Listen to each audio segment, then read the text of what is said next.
Lundi 30 octobre 2023, mesdames et messieurs, bonjour. L'actualité est telle que traitée par nos confrères de la presse écrite ce matin. Et on démarre par la manchette du quotidien Maison Dabarou.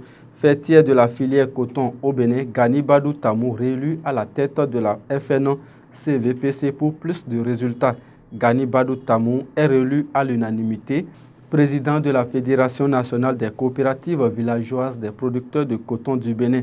C'était le samedi 28 octobre 2023 à l'occasion de l'Assemblée générale ordinaire qui a permis de faire le bilan des activités menées durant les 3 dernières années et de présenter le bilan financier. Le nouveau bureau vise 1,5 tonnes à l'hectare pour la campagne 2023-2024. La suite de cette information est à lire à la page 2 du quotidien Dabarou. Le Grand Regard, quant à lui, titre ce matin « Coopération sino-béninoise, les échanges culturels ciment de l'amitié entre la Chine et le Bénin ». Sport, Jean-Claude Talon à la tête de la Fédération africaine de tennis. La boussole de Cosmo Houssa à présent, 4e session ordinaire du conseil municipal de Parakou. La mairie vote un budget primitif, aride, desséché et sans ambition. Brûlure de présumés voleurs de moto à Accro-Misrité. Les démons de la vindicte populaire de retour.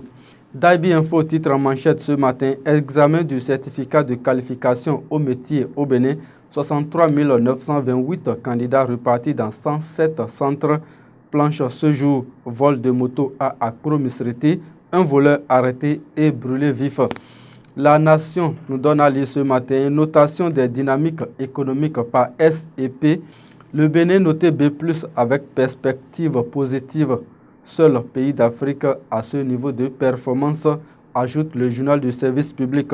À Port-Nouveau et à Vrancourt, Lionel Talon distribue kits scolaires et bourses d'études aux écoliers démunis. Le matinal de Charles Tokor à présent accès à l'énergie dans les collines.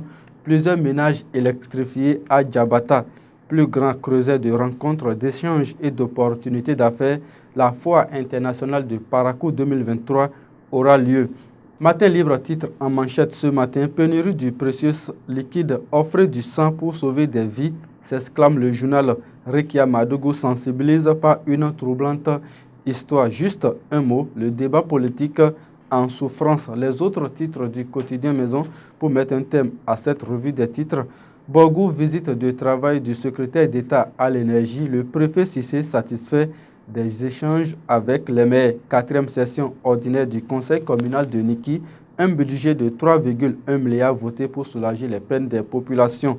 À Vrancourt, foire sémencière agroécologique et de restauration. La FAEB et la mairie valorisent les mets en voie de disparition. Et à Natitengou, le journal nous informe que Marguerite Nyontodera arrache 100 filles des griffes de l'oisiveté. Ce sera sur cette information venant tout droit de Natitengou que nous mettons un thème à cette revue des titres. Merci à toute l'équipe de réalisation. Le prochain numéro de la revue des titres, c'est demain mardi. D'ici là, portez-vous bien. Ciao.